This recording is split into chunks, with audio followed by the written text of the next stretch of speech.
León XIV xa está en España. O sumo pontífice foi recibido polos reis con honras militares no Palacio Real. Tras a cerimonia de benvida, o Papa deu o seu primeiro discurso desta visita. O bispo de Roma fixo unha chamada á reconciliación e cooperación entre as forzas do país.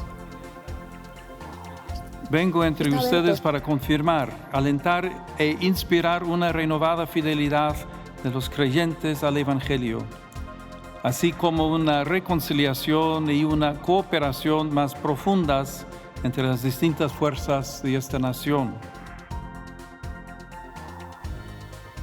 O Goberno de España tenta dar explicación sobre as anotacións atopadas na axenda da chamada fontaneira do PSOE Leire Díez.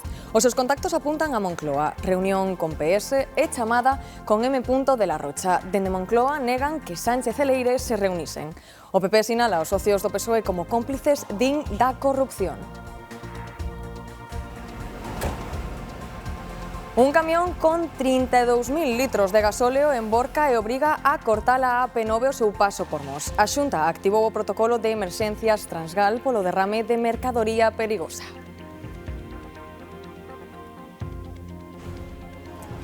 As vacacións están á volta da esquina e por iso hoxe neste telexornal coñeceremos cal é o lugar máis caro e o máis asequible para alugar un apartamento este verán a pé de praia na nosa costa. Xa lles adiantamos que os prezos subiron entre un 2 e un 5% con respecto ao ano pasado.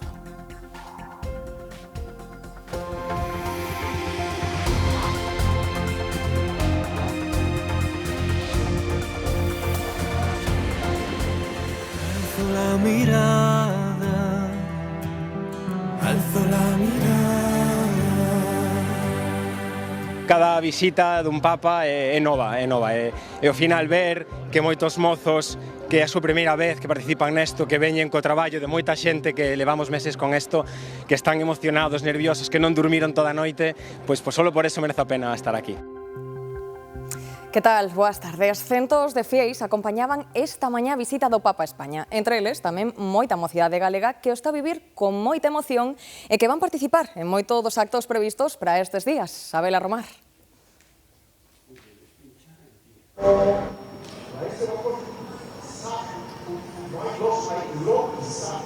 Antía leva 5 horas o Papa León XIV aquí en España. En ese tempo xa o vimos coas autoridades, coa sociedade civil, no Papa móvil e tamén, sobre todo, importante, vímolo pronunciarse de maneira moi contundente, moi directa, pedindo, entre outras cousas, o rexeitamento dos enfrontamentos. Esa é claramente unha das máximas desta viaxe do Papa León XIV a España e seguro que tamén estará presente na Santa Misa que está previsto oficie mañá aquí a partir das 10 da mañá na Praza de Cibeles. Todos os ollos están postos nese escenario de 600 metros, presidido, previsterio por esa cruz de madeira, Xesús de máis de 4,5 metros de altura. Coincide neste momento no que estamos en directo na Praza de Cibeles, que está ensaiando o coro tamén, están ultimando os detalles dese oficio que se celebrará mañá, no que van participar máis de 1.600 sacerdotes e que haberá tamén unha procesión celebrando o Corpus Christi polas rúas, desde aquí, desde Cibeles, a Rúa Alcalá. Nesa procesión, importante participación galega tamén, alfombristas de Pontareas van participar nese percorrido que fará o Papa. Isto están organizando para mañá aquí neste centro da cidade en Madrid, pero esta noite, tamén esta tarde, o Papa ten outros actos importantes na Praza de Lima, ao final de onde estamos do Paseo da Castellana, na zona do Bernabéu, ese encontro con fieis da mocidade o Papa León XIV. Centos de fieis procedentes de distintos puntos de España e de outras partes do mundo congregábanse nas inmediacións do Palacio Real de Madrid para darlle a benvida ao Papa León XIV. Moitos madrugaban para asegurarse un bo sitio desde onde poder velo. Os primeiros peregrinos chegaban arredor das 7 da mañá. Esta madrugada nos hemos levantado temprano para poder estar en primera, al menos poder ver al Papa. Queríamos aprovechar que estábamos acá y que es alguien que no viene todos los días y es un momento grande pues para nosotros. Y pues estábamos muy emocionados por poder verlo. Su cara, su sonrisa me transmite algo, paz, serenidad. Que es un Papa que está apelando al sentido común, está apelando a la defensa de la verdad. La bendición del Papa nos ilumine más y dé mucho amor a todo el mundo. A súa chegada ao Palacio Real, escoltado pola cabalería da Garda Real, o pontífice saudou os fiéis desde o coche, recibiu aplausos e berros de viva o Papa ou querémoste. León XIV sacaba o brazo para saudar desde o vehículo mentre se aproximaba ao Palacio Real. Entre os visitantes, fiéis e peregrinos, tamén estaban moitos galegos que participarán na vixilia deste sábado e na Santa Misa e na procesión deste domingo. 121 mozos e mozas que vimos co secretariado de Infancia e Xuventude da Diocese de Ourense, organizados con este grande grupo. O motivo de por que estamos aquí creo que é evidente, non? Creo que é un acontecemento único para o noso país e tamén para a Igrexa en España. Escalcemos a mirada, que nos demos conta que non estamos sós e que España que necesita esa esperanza, esas ganas de alzar a mirada e mirar máis aló. Primeiro doulle moitas gracias a Deus e tamén a todas as persoas que fixeron posible este encontro, non solamente a ordeación sacerdotal, sino poder vir aquí como sacerdote. Dando moitas gracias esta oportunidade que non todos puderon vir aquí. As previsións apuntan a que máis de 2 millóns de peregrinos van a acompañar o pontífice nos máis de 30 actos nos que vai participar durante todos estes días nesta visita histórica a España. O Papa xa está en España. Foi recibido con honras militares no Palacio Real. Os reis, a princesa e a infanta déronlle a benvida antes de pronunciar o seu primeiro discurso. León XIV fixe un chamamento á cooperación e á reconciliación nacional. O Papa xa está en España. As súas majestades os reis recibiron o sumo pontífice ao pé da escaleira do avión. León XIV comezaba a primeira visita papal ao país en 15 anos. Foi unha benvida breve cun primeiro saúdo ás autoridades como paso previo a poñer rumbo ao Palacio Real, o corazón dos actos nesta mañá histórica. As campás anunciaban a súa chegada ao Palacio do Oriente. Alí onde se reciben os xefes de Estado que visitan España, León XIV foi recibido polos reis. A princesa Leonor e a infanta Sofía agardaban ao pé da tribuna. No patio da Armería foi saudado con honras militares da Garda Real.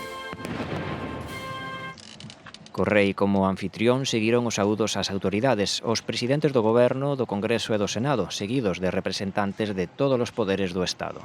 Tras compartir un momento privado coa familia real, chegou o saúdo a todas as autoridades presentes.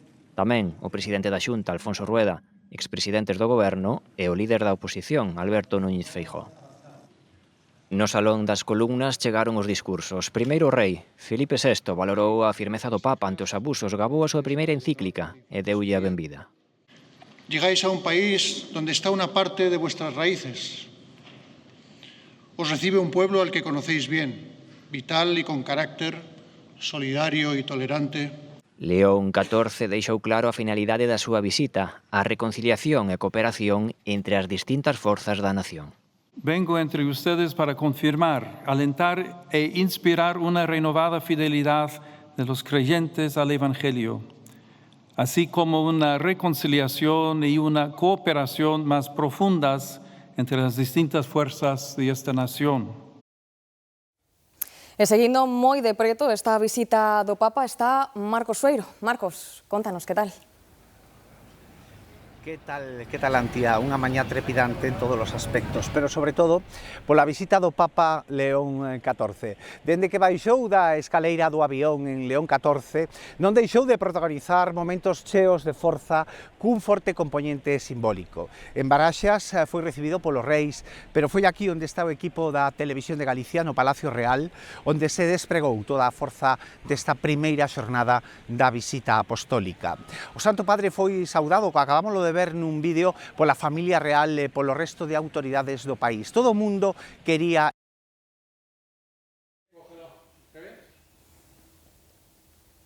Grazas, Marcos. E aquí en Galicia se hai un lugar onde esta visita papal activou a curiosidade pola orixe de León XIV e o Porriño.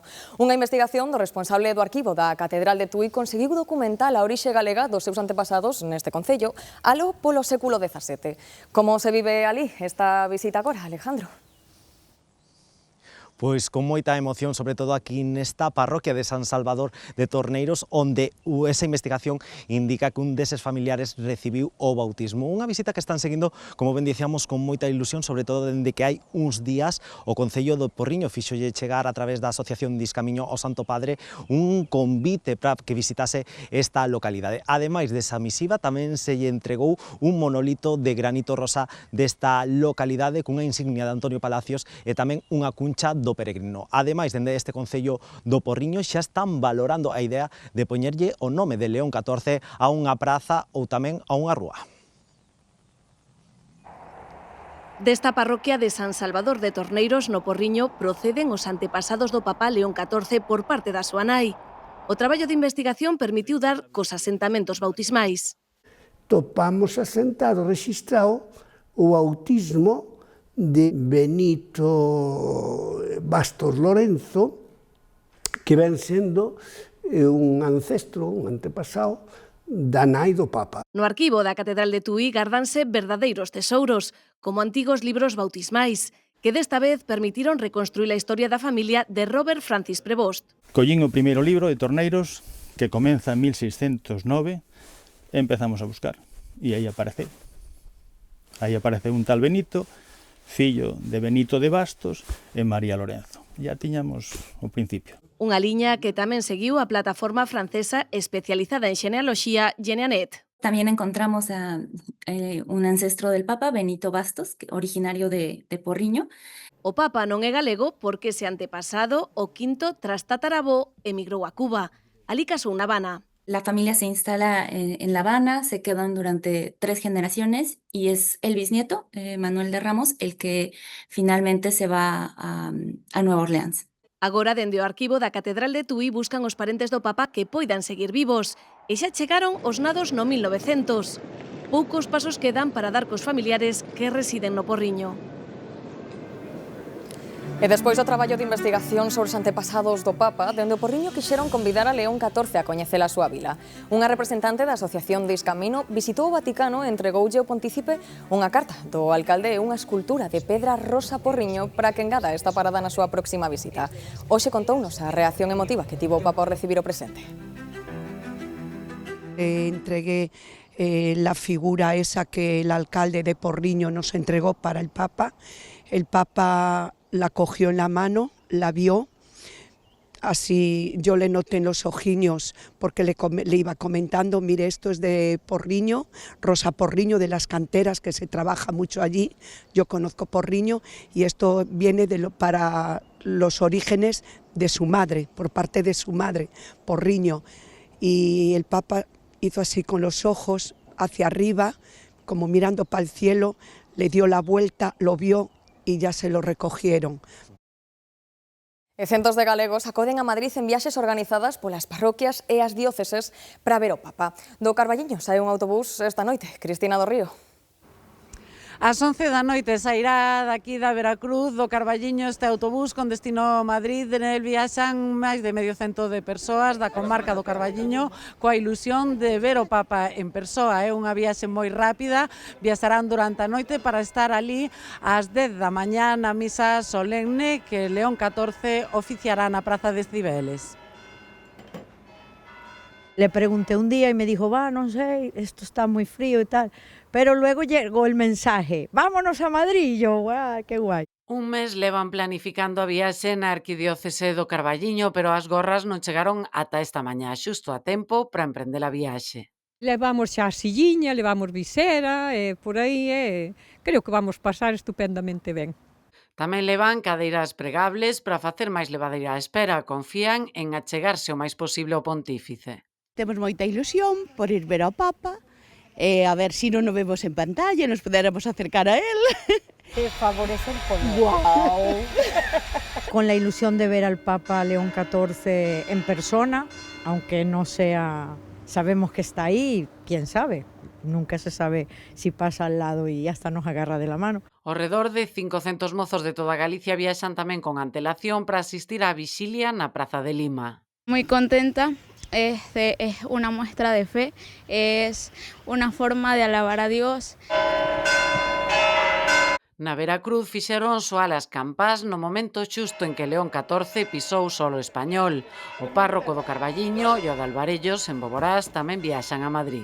Tuvemos que inscribirnos, fixemos as inscripcións como grupo de toda a xente que viaxamos e logo tamén os sacerdotes tamén temos a posibilidade de poder concelebrar moi preto do Papa. Regresarán en menos de 24 horas, pero confían en que serán moi intensas. Viaxe do Papa León XIV a España. A Televisión de Galicia fará unha ampla cobertura especial da súa viaxe. O domingo 7, cunha programación da Santa Misa na Praza de Cibeles e a procesión do Corpus entre Cibeles e Neptuno. O luns 8, a visita do Papa ao Congreso dos Deputados. O mércores 10, o Papa visita Barcelona e celebrará a Santa Misa na Basílica da Sagrada Familia, coa bendición e inauguración da Torre de Xesucristo. O xoves 11, o Papa León XIV visita as Illas Canarias e celebrará a Santa Misa no Estadio de Gran Canaria, na cidade das Palmas. O venres 12 será a derradeira xornada da visita do Papa a España e finalizará cunha retransmisión especial da Santa Misa que o Papa realizará no porto de Santa Cruz de Tenerife. O Papa visita España. Non perdas detalle na Televisión de Galicia con Marta Darriba, Marcos Sueiro e Alberto Varela. E xa en clave política, a senda de Leire Díez intervida pola Garda Civil e as súas referencias a Pedro Sánchez segue marcando a actualidade. O PSOE mantén que o presidente do Goberno descoñecía todo relacionado coa trama. Dende o Partido Popular aseguran que a situación é insoportable e que a degradación debe finalizar.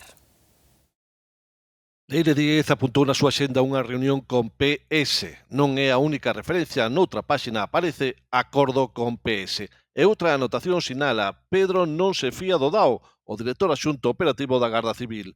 Moncloa desmentía calquera encontro entre Díez e Sánchez, na mesma liña que horas antes apuntara o presidente do Goberno dende Montenegro. Nunca he conocido ni nunca se me ha informado sobre las andanzas de la señora Leire Díez. Y si no se ha hecho es precisamente porque nunca las hubiera tolerado. A UCO, no informe coñecido esta semana, sinala que o Guan citado en varias ocasións pola trama só pode ser Pedro Sánchez, unha trama que tiña como finalidade protexer o PSOE e a Sánchez ao seu entorno das investigacións xudiciais e policiais. Hoxe o Partido Popular fala dun goberno colapsado, con casos de corrupción insostibles e que ofrece un escándalo continuo. Lo que tenemos que decirle al señor Sánchez es que pare ya, que pare. La degradación política española debe de finalizar. Por eso le pedimos al señor Sánchez que asuma su realidad, que asuma sus circunstancias. Se le ha pillado la Guardia Civil. En esta situación, insisten os populares, non lle queda outra a Sánchez que disolver as Cortes, convocar eleccións e que se pronuncien os cidadáns. Dende Galicia, a secretaria de Organización dos Socialistas Galegos pechaba filas hoxe co seu partido. Asegura que non se pode criminalizar a toda a organización e que os socialistas, cando detectan casos de corrupción, actúan. Mais que nunca, temos que sair á rúa, ca cabeza moi alta, porque os e as socialistas ninguén nos vai dar leccións, ninguén. E nós poderemos ter algún caso que non nos guste o que rechacemos, pero actuamos de maneira inmediata. Falamos agora de vivenda porque a Coruña colleu hoxe unha manifestación para denunciar o incremento dos prezos, tanto para compra como pro alugueiro. Na cidade disparáronse un 80% nos últimos 10 anos. A mobilización forma parte dunha xornada de protestas convocadas en distintas cidades do Estado, varias aquí en Galicia. Os participantes piden medidas urxentes para garantir o acceso a unha vivenda digna. O da vivenda é precisamente unha das prioridades do Goberno galego para esta legislatura. Así o recordou a secretaria xeral dos Populares Galegos en Celanova. Paula Prado destacou a aposta pola construción de vivenda pública, unha aposta que vai dir máis aló das 4.000 vivendas comprometidas para estes 4 anos de mandato. Na metade do mandato, esas 4.000 vivendas xa están iniciadas ou están en fase de ejecución ou en planificación ou en proxecto. En este ano 26 xa se empezarán a dar as primeiras chaves desas vivendas. E por iso o presidente Rueda xa vai máis alá, esa fala de 10.000 vivendas para o ano 30. E membros do Goberno galego reúnense estes días no Brasil con representantes de distintas entidades da colectividade galega que realizan unha importante labor socioasistencial axudando os galegos da terceira idade residentes no Brasil. Estas xuntanzas serven para fortalecer os vínculos con Galicia e garantir que a identidade galega siga viva nas nosas xeracións. O seu obxectivo é que ningún español de idade avanzada pois non teña unhas condicións dignas. Eles están axudando a darlle esas condicións dignas. E creo que exemplos como estas Sociedades Rosalías de Castro, de Sao Paulo e tamén de Santos son pois precisamente o que hai que destacar da nosa colectividade. E ollos estes días teñen que coller un tren. As probas das novas vías ferroviarias da futura estación intermodal da Coruña obrigaron a modificar a circulación. Ata o 10 de xullo, Renfe sustituirá parte dos servizos ferroviarios por autobuses para permitir os traballos de comprobación das novas infraestructuras que está executando a DIF. Entre os viaxeiros quedaba algunha persoa despistada. Voy a coger justo ahora un tren a Santiago, o sea que a ver si no tengo ningún corte. Pero no lo sé muy bien cómo está la cosa, así que hay muchos cortes. Pero a maioría estaba informada dos cambios. Ata o 25 de xuño deixan de circular os trens rexionais que conectan a Coruña e Vigo-Guixar e tampouco funcionarán os servizos de media distancia con Lugo e Ferrol. A alternativa que ofrece Renfe é o autobús ata Santiago para os usuarios da liña do Eixo Atlántico e ata Betanzos para os demais. Nos dous casos, os transbordos por estrada aumentarán a duración das viaxes. Pasa de media hora a unha, non é tan grave tampouco, pero notase. Digamos que unha época transitoria mentras non rematan estas obras e, bueno, esperando que rematen pronto e que despois todo funcione con normalidade. Son contratempos que asumen con resignación, igual que o caos de tráfico que se repite nas horas punta desde que entrou en funcionamento a estación provisional coruñesa. Un caos que agora se agrava porque xa non se permite a entrada de coches particulares na terminal ferroviaria. Ese é un pouco o problema, que ven cargado con maletas que non pode ir hasta ali, pois eu como a mí que xa vos pou velliño, pois é un pouco fastidiado. Xéranse un montón de colas e demais porque todos os coches que veñen a traer ou a buscar xente, ao final se crean aquí unhas colas tremendas. Espero que acabe pronto porque non son eu sola, hai moita xente que o di. A partir do 26 de xuño, as probas das vías ferroviarias da futura intermodal obrigarán a interromper toda a circulación de trens durante 15 días. Ata o 10 de xullo, a estación coruñesa estará pechada. A Xunta activou o plan de emerxencias Transgal polo accidente dun camión de transporte de mercadorías perigosas na AP9, á altura do Concello de Mos. Vertéronse ata 7.000 litros de gasoil e centos de condutores víronse atrapados co corte da autoestrada. Cal é a situación nestes momentos? Andrea Otero.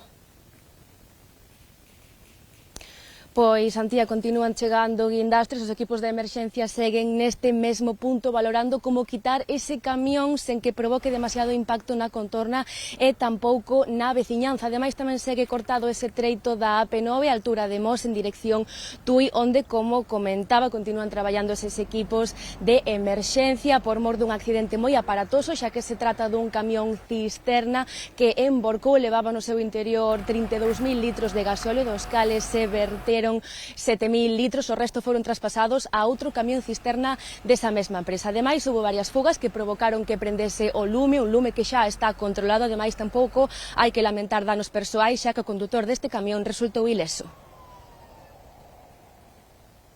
Hombre, yo no sé lo que hay de aquí para arriba, de aquí para abajo, ya ves, por lo menos 4 o 5 autobuses y los que hay para arriba, sí, habrá más de 100 personas aquí atrancadas, más. Que tenemos que ir hacia la salida, hacia la última salida de la autovía para atrás y ahí estamos, aguantando. Nos ya perdimos o avión para Italia, carajo. E un camión cargado con leite saíuse da vía na estrada 540 á altura do termo municipal de Taboada. O condutor, que non sufriu feridas de gravidade, foi evacuado ao Hospital Universitario Lucus Augusti de Lugo. Non houbo máis vehículos implicados. O accidente ocorreu nun treito en baixada con varias curvas. A madrugada deste sábado deixa tamén 3 persoas feridas, unha delas de gravidade nun violento accidente de tráfico no concello de Tomiño. O sinistro produciuse tras unha colisión frontal entre dous turismos. Debido ao forte impacto, un dos ocupantes quedou atrapado no interior do vehículo, polo que foi necesaria a intervención dos equipos de escarcelación para liberalo. Ata o lugar desprazáronse os servizos de urxencias sanitarias do 061, os bombeiros e efectivos do BES da Guarda e axentes de tráfico. Os 3 feridos foron evacuados de urxencia ao Hospital Álvaro Cunqueiro de Vigo. Nun deles había un rapaz atrapado, un rapaz de 18 anos, que era o conductor do vehículo. Por outra banda, no outro vehículo viaxaban 2 persoas, estaban feridas e foron trasladadas ao hospital.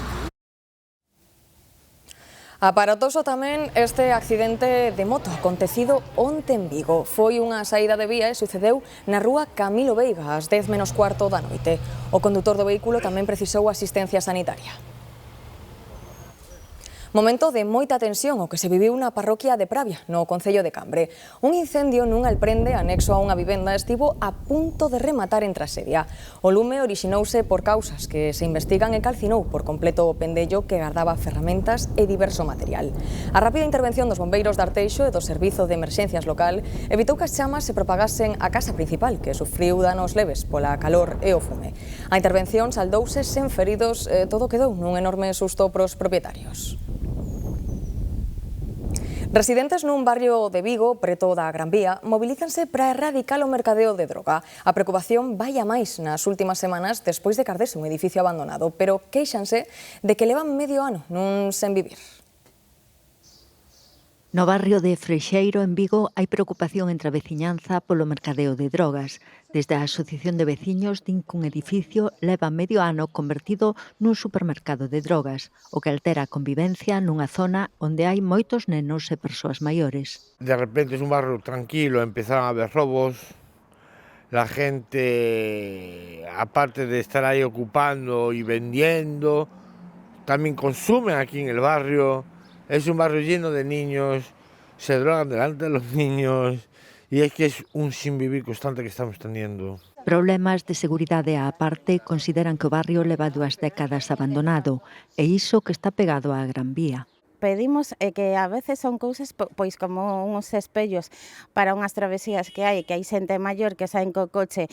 Eso levamos máis de 20 anos pedindo, un espello que non costa tanto, que pinten os pasos de cebra, que fagan algunha beira rúa. Hai unha residencia de ancianos, de maiores, e os maiores tampouco poden sair dali. Temos aquí o pabellón de traviesas que está totalmente abandonado, que os usuarios perderon un montón de usuarios porque non hai accesibilidade, aí hai muros que están totalmente abandonados. Queren volver vivir tranquilos e sen ameazas. La policía está viniendo por aquí, se puede decir todos los días, pero claro, ellos lo único que van a hacer es identificar y no pasa nada más. Tienen que ser las autoridades, el juzgado y el gobierno, o sea, la subdelegación del gobierno, la que tiene que tomar medidas y autoriza a la policía a poder entrar en esa casa.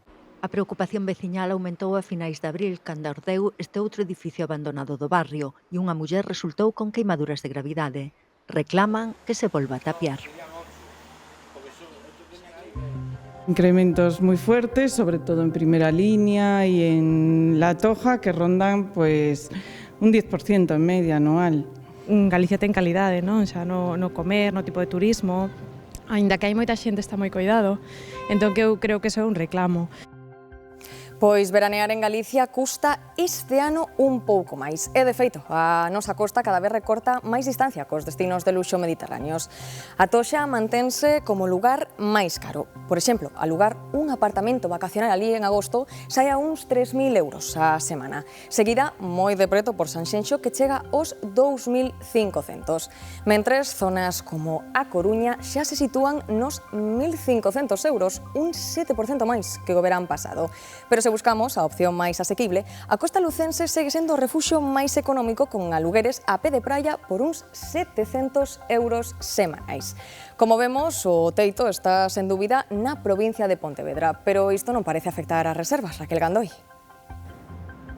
Uns prezos altos, especialmente nas Rías Baixas, que non van a afectar a ocupación. A 15 días do verán é xa máis que complicado atopar aluguer para xullo e para agosto no litoral do sur galego. Aquí, en Sanxenxo, alugar un piso custa 50 euros a semana máis que o ano pasado. Fronte a este areal de Silgar, unha vivenda duns 80 metros cadrados supera De longo, os 2.500 euros. A media do aluguer vacacional galego, facendo as contas, entre rías altas máis baratas, pero subindo ano a ano tamén, e as baixas, é de 1.169 euros, cando en 2021 estaba en 730. Todos estes datos saen dun informe sobre os prezos do aluguer semanal que acaba de publicar a consultora inmobiliaria Tecnitasa, que está especializada en valoracións e tasacións inmobiliarias. Betty Lorenzo, unha das socias da inmobiliaria Remax Rías, recíbenos na oficina en Sanxenxo. Teñen outra na Toxa.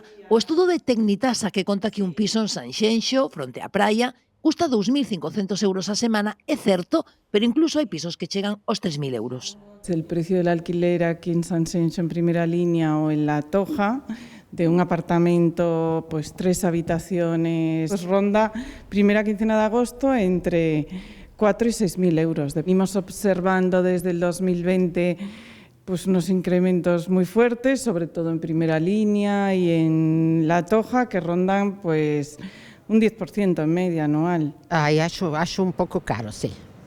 Hai 30 anos se valía 500.000 pesetas un apartamento ao mes. É imposible acceder a iso.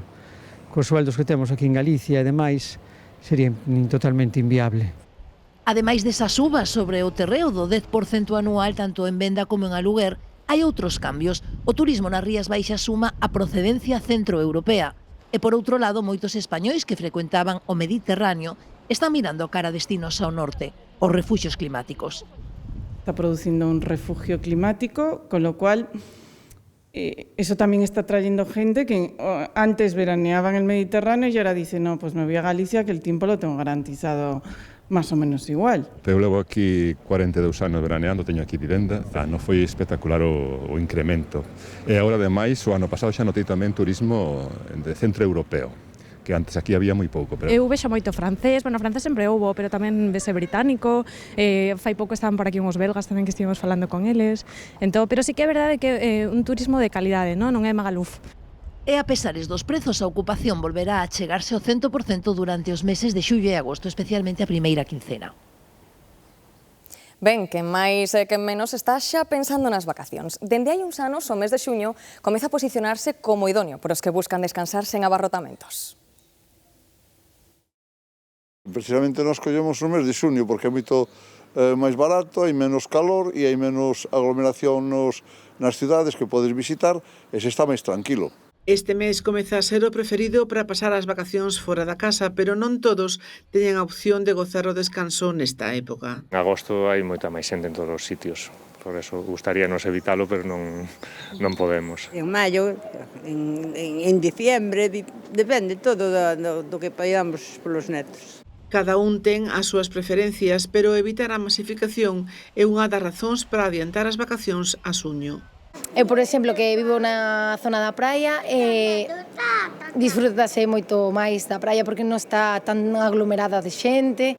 Tradicionalmente son xullo e agosto os meses vacacionais. Inflúe moito o tempo que fai a esta altura do ano. Moita calor queremos. Julio e agosto é o que máis nos gusta. Eu prefiro case os meses de julio e agosto porque aquí asegurase mellor tempo. Que, por exemplo, en outros lados daría igual colleras en junio, pero aquí en Galicia, julio e agosto, mellor. Quen ten viaxado en varias épocas do ano, teno claro. Por ejemplo, te vas a unha cidade grande como, Madrid o Vigo y disfrutas de la ciudad, de la gente y no hay ese agobio de hay que ir corriendo a todas partes, no hay hueco, tal. El verano tiene las ventajas del clima, obviamente, pero está todo muy masificado. Nas vacacións o que se prima é gozar do descanso. Un ano máis, as rúas de Ponteareas cúbrense dun manto floral. Celébrase o Corpus e con el a vila asiste a un estoupido de cor e arte efímera. Este ano, 36 tramos alfombrados recibirán os miles de visitantes esperados. Pero antes do día grande de mañá, os voluntarios traballan arreo preparando as flores e os deseños. Levan un mes traballando arreo porque esta fin de semana é o día grande das alfombras florais de Ponteareas. Os voluntarios esgotan as horas para preparar os ornamentos vegetais cos que elaboran os mantos naturais para sorprender o mundo. Onte pola noite xa empezamos a desfollar a hortensia e agora, pois, bueno, deixamos o clavel para a última hora porque é un poquinho máis delicado. No ambiente maravilloso, hai xente de todas as edades, un compañerismo, solidariedade, aprender, moi bonito, moi bonito.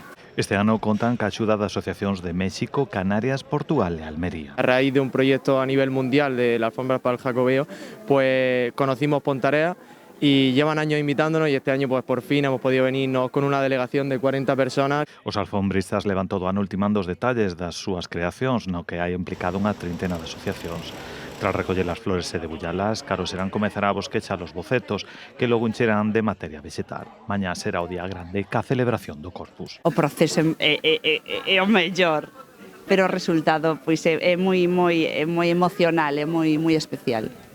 Esta efeméride cumpre case 200 anos de historia e está declarada ben de interese cultural. Por primeira vez vamos a ter 36 tramos alfombrados de asociacións 19 de Pontareas e invitadas como México, Tíjola en Almería, o hermanamento que temos coa Orotava e agora vamos a ter con Monsao. Sen esquecer unha nova proposta aproveitando a visita do Papa León XIV á península. Unha delegación nosa vai a dirixir con voluntarios pontareáns que están por España adiante, que se van a chegar a Madrid. Vamos a facer unha alfombra para o Papa de 250 metros de longo na Rúa Alcalá, ao lado de Cibeles. Se a choiva non o impide, Ponteares revivirá a súa festa anual ca natureza, a arte e a paixón. E o Salón de Alimentación do Atlántico, Salimat, é unha das múltiples actividades que teñen cabida na Semana Verde de Galicia. Case 300 expositores ofrecen unha ampla selección de produtos innovadores e de propostas gastronómicas. Dentro da Semana Verde de Galicia, Salimat é o grande escaparate do sector alimentario e gastronómico. Case 300 empresas do sector, un 3% máis co ano pasado, presentan aquí os seus produtos. Moita variedade, sempre lancha algo para probar, para conocer cousas novas. Chicharrós, queixo, moitas cousas, salami, chourizo, salchichón, algo de todo. No salón hai unha área especializada en novos produtos. 40 empresas presentan aquí as súas innovacións gastronómicas, como por exemplo bombóns recheos de queixo e viño ou aceite infusionado con chocolate. E as novedades. Sempre probas cousas novas e enteraste das novedades que hai. O que máis me chama a atención o aceite. Sí, pero hai no bastante bo. Ademais da venda directa aos consumidores, o Salón de Alimentación favorece tamén as vendas internacionais. As empresas do sector alimentario teñen a oportunidade de abrir novos mercados presentándolle os seus produtos a 31 distribuidores de 15 países. E fíxense agora como se despediu Ismael, un paciente do Hospital de Ourense. Fixo cun concerto improvisado que non pasou desapercibido en todo o complexo. Foi o xeito que tivo este paciente apaixoado da música de agradecer os cuidados recibidos por todo o persoal sanitario.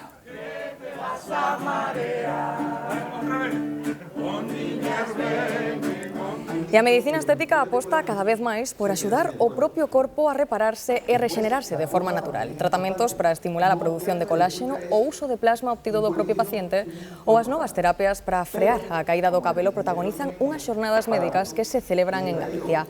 Os especialistas explican que a tendencia actual vai máis alá da mellora da apariencia. O obxectivo é coidar a saúde da pele dos tecidos, retardar os efectos do envellecemento e conseguir resultados máis naturais mediante tratamentos menos agresivos e cun maior respaldo científico. Na xornada deste sábado analizaránse tamén as últimas novidades en tecnoloxías e tratamentos que están a transformar a medicina estética. Ben, 3:03 da tarde, momento para ver un avance do que teñen preparado para hoxe os compañeiros do Tarde Piache, que, por certo, Silvia, contáronnos que hoxe estás de aniversario. Parabéns. Pois moitísimas grazas, Antía. Evidentemente, unha volta máis ao sol e na compañía dos mellores, que sodes os galegos. Para min é de verdade unha tarde máxica, porque ademais estamos a vivir un feito histórico tamén no Tarde Piaches. Estaremos de preto a noticia que hoxe pois é a ledicia de todos os españois. O Papa León XIV visita España e teremos a nosa correspondente Alejandra Alí en Madrid para vivir como os galegos e non galegos viven esta visita do noso Papa. Ademais, tocaremos temas importantes, como son os medos, as fobias ou os noxos. Teñen vostedes noxo a algo? Teñen medo a algo? Chamen tamén a Tarde Piaches e faremos que os especialistas e os expertos podan axudarlles nese medo que teñan. o pianista e o británico máis galego James Rhodes estará en Tarde Piaches? Pois sí, temos a sorte de contar con el. Así que non se poden perder o programa da tarde dos sábados e dos domingos. Moitas grazas, Silvia. E antes de marchar, imos mostrarlles as mellores imaxes que nos deixou ata este momento a visita do Papa a España.